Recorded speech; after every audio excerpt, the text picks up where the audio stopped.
Smart saving plan తో మీ ఆత్మీయులకు ఉజ్వలమైన సురక్షితమైన జీవితం అందించండి. టాటా ఏఏతో ఇది సాధ్యం. నమస్తే, వెల్కమ్ టు సుమన్ టీవీ. భారతదేశం మొత్తం కూడా ఒకేసారి ఉలిక్కి పడినటువంటి ఘటన. ఉగ్రవాదులు జమ్మూ కాశ్మీర్లో దాడికి పాల్పడ్డారు. ఉగ్రవాదులందరూ కూడా ఒక ప్లాన్ ప్రకారమే ఇది చేసినట్టుగా తెలుస్తోంది. ఎందుకంటే కాశ్మీర్ అంటే చల్లగా ఉండే ప్రదేశం. మొత్తం కూడా భారతదేశంలో ఒక మంచి అందమైన ప్రదేశం అంటే జమ్మూ కాశ్మీర్ అని చెప్పాలి. ఆ కాశ్మీర్కు కూడా చాలా మంది కూడా ఈ సమ్మర్ కాబట్టి ఎక్కడెక్కడి నుంచో కూడా అక్కడ ఈ అందాలు చూడడానికి, సేద తీరడానికి కావచ్చు, ఇట్లాంటి సిచ్యువేషన్లో అయితే వెళ్ళినటువంటి పరిస్థితి. ఒకేసారి కూడా అక్కడ ఉన్నటువంటి హిందువుల పైన కూడా ఈ దాడి జరగడం, మొత్తం దేశం మొత్తం కూడా ఆగ్రహం వ్యక్తం చేస్తున్నటువంటి పరిస్థితి. ఏంది ఇంత ఘోరంగా, విచక్షణ రహితంగా ఇలాంటి దాడి మొత్తం ఆ నిజామాబాద్లో అయితే దీని గురించి కూడా పెద్ద ఎత్తున ర్యాలీ చేపట్టారు. మొత్తం అంటే ప్రపంచం మొత్తం కూడా చాలా ఏళ్ళ తర్వాత ఇలాంటి దాడి అసలు కోలుకోలేని దెబ్బ పడిందని చెప్పి కూడా చాలా మంది ఆ ఉగ్రవాదులకు తగిన బుద్ధి చెప్పాలి, వాళ్ళకి ఖచ్చితంగా కూడా దెబ్బకు దెబ్బ కొట్టి చూపెట్టాలని చెప్పేసి కూడా చాలా మంది ప్రజలైతే తమ ఆగ్రహం సైతం వ్యక్తం చేస్తున్నారు. బీజేపీ నాయకులు నిజామాబాద్లో ర్యాలీ నిర్వహించి కూడా ఖచ్చితంగా కూడా ఉగ్రవాదంపై మోదీ ప్రభుత్వం కూడా ఉక్కుపాదం మోపుతుందని చెప్పేసి కూడా చెప్తున్నటువంటి పరిస్థితి. ముఖ్యంగా ఇందూరు నగరంలో పెద్ద ఎత్తున ర్యాలీ తీశారు. హిందూ బంధువులందరూ కూడా ఏకతాటిపైకి వచ్చి బీజేపీ నాయకులు వీళ్ళంతా కూడా గాంధీ చౌక్ నుంచి కూడా ఒక ర్యాలీగా వెళ్ళి కూడా ఉగ్రవాదాన్ని అంతం చేయాలి, ఉగ్రవాదాన్ని ఎవరు కూడా కుక్కిటి వేలతో పీకే విధంగా కూడా పీకేసే విధంగా ఉండాలి, ఉగ్రవాదాన్ని కుక్కటి వేలతో పీకేయాలి, ఉగ్రవాద జాడలు కూడా లేకుండా చేయాలి అని చెప్పేసి ఒక నినాదాలతో అయితే వెళ్తున్నటువంటి క్రమం.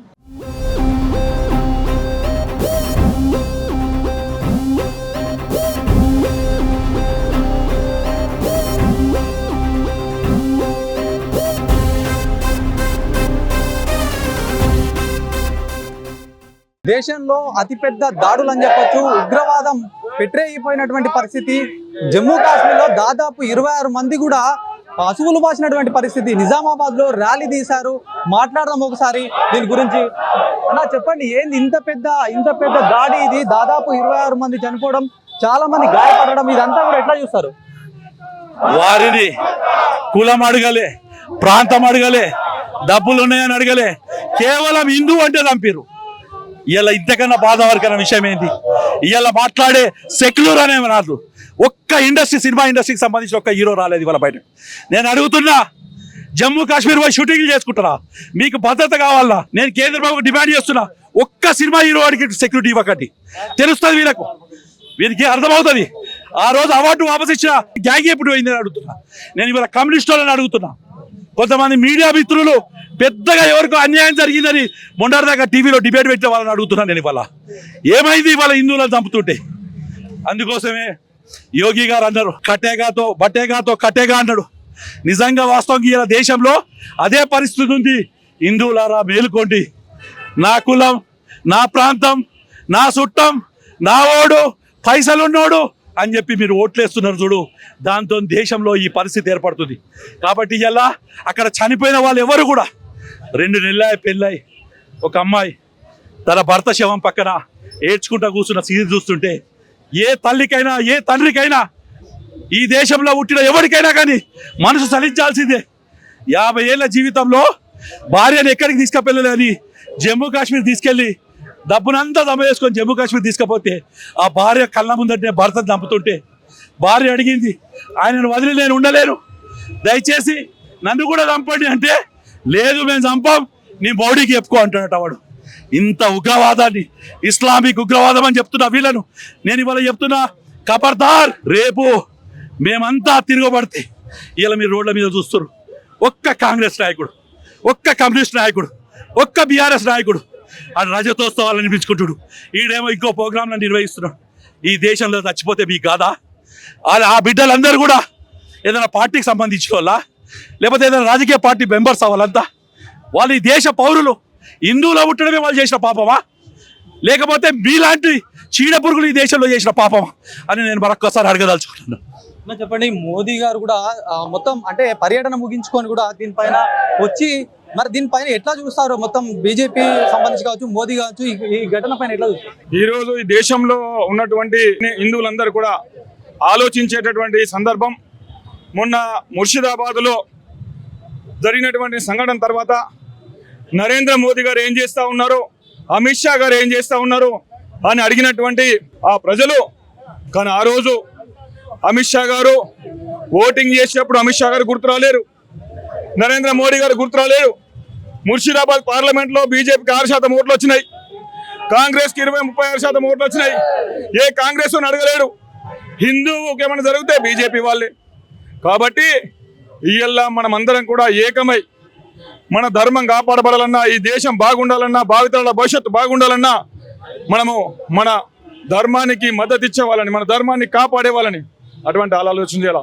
కానీ ఇది సందర్భం కాదు. ఇయ్యల్లా కాశ్మీర్లో పహల్గాంలో జరిగినటువంటి క్రూరమైనటువంటి చర్య, వాళ్ళు చేసినటువంటి ఘాతకానికి తప్పకుండా పాకిస్తాన్ మూల్యం చెల్లించుకుంటుంది. ఆ జరిగినటువంటి సంఘటన మీద ఇప్పటి వరకు ఎవరైతే ఖండన చేయలేదో, ఎవరైతే స్పందించలేదో వాళ్ళందరూ కూడా తీవ్రవాదానికి, ఉగ్రవాదానికి మద్దతు తెలిపిన వాళ్ళు అవుతారని చెప్పేసి నేను తెలియజేస్తా ఉన్నాను.